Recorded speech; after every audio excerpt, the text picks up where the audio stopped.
আপনাদের সামনে আরেকটি নতুন ভিডিও নিয়ে হাজির হয়েছি প্রায় অনেক দিন পর। কিছু সমস্যার কারণ থেকে চেষ্টা করব প্রতিনিয়ত ভিডিও দেওয়ার জন্য।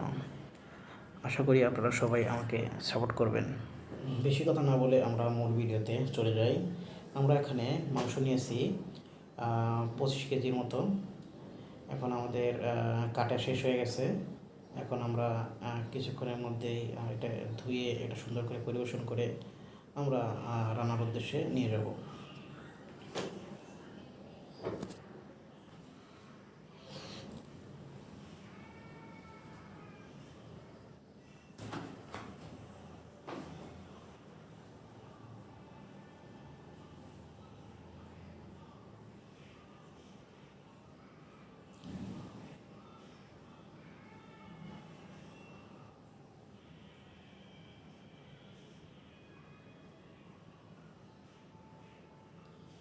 যাই হোক, আমাদের অনেক কাটা শেষ হওয়ার পরে এখন আমরা ধোয়ার জন্য নিয়ে এসেছি। এখন আমরা মানে ধোয়ার কাজ শেষ করে তারপরে আমরা রান্নার উদ্দেশ্যে নিয়ে যাব।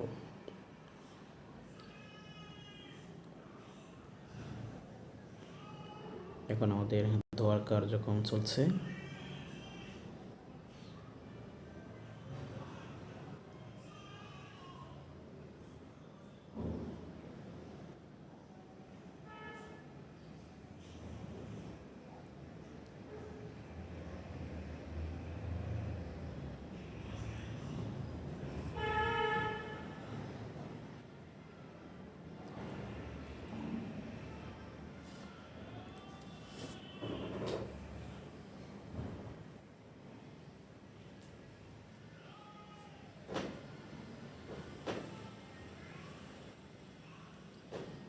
প্রায় আমাদের ধোয়ার কাজ শেষ।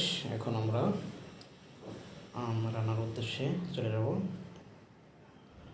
প্রথমে আমরা চুলায় পাতিল দিয়ে তারপরে আমরা তেজপাতা দিয়ে দিলাম।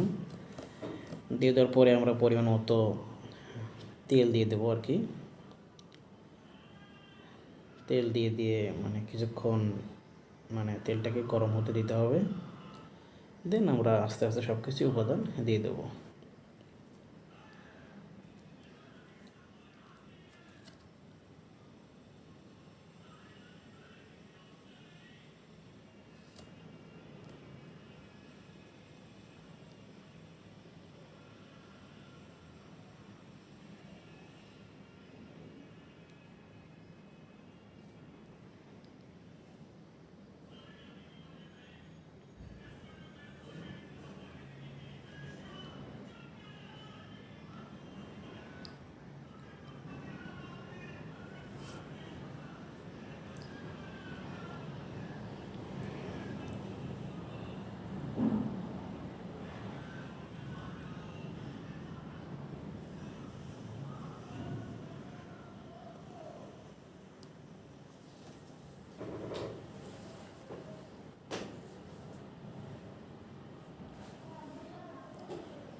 তেল অনেক গরম হয়ে গেছে মনে হচ্ছে।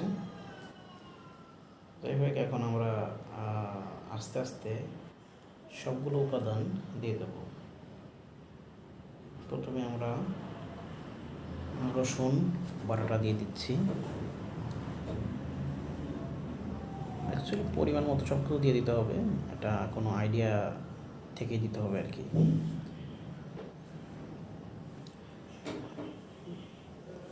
পরিমাণ মতো যত লাগে তত দিতে হবে। শেষ।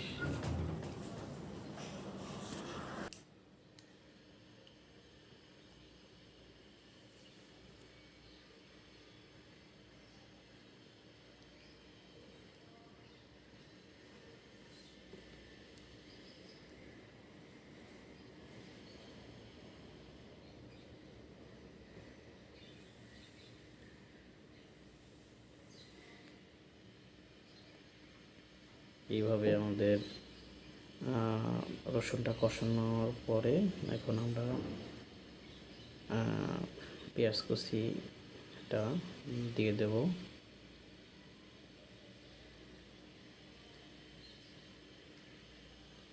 পেঁয়াজ কুচিটাও পরিমাণ মতো দিতে হবে।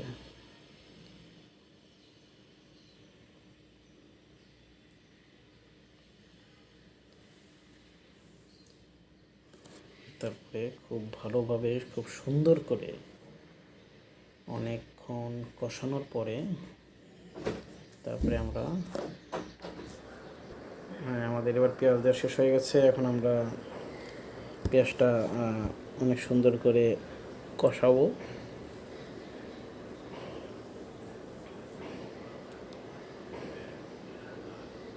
কষানোর পরেই আমরা পর্যায়ক্রমিকভাবে যে যে উপাদান লাগে সবগুলোই দিয়ে দেব। এখন আপাতত আমরা রসুন, পেঁয়াজ, তেজপাতা দিয়ে নাড়াচাড়া হচ্ছে চুলায়।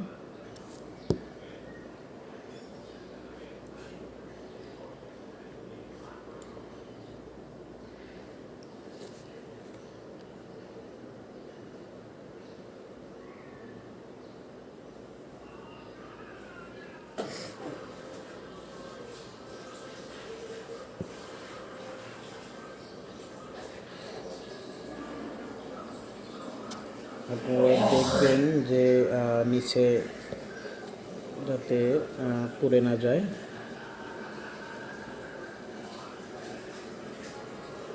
তার জন্য কিছুক্ষণ পরে পরে নাড়তে থাকবেন। কিছুক্ষণ পর পর নাড়াচাড়া করলে দেখা যাচ্ছে যে নিচে মানে লাগার কোনো ভয় নেই।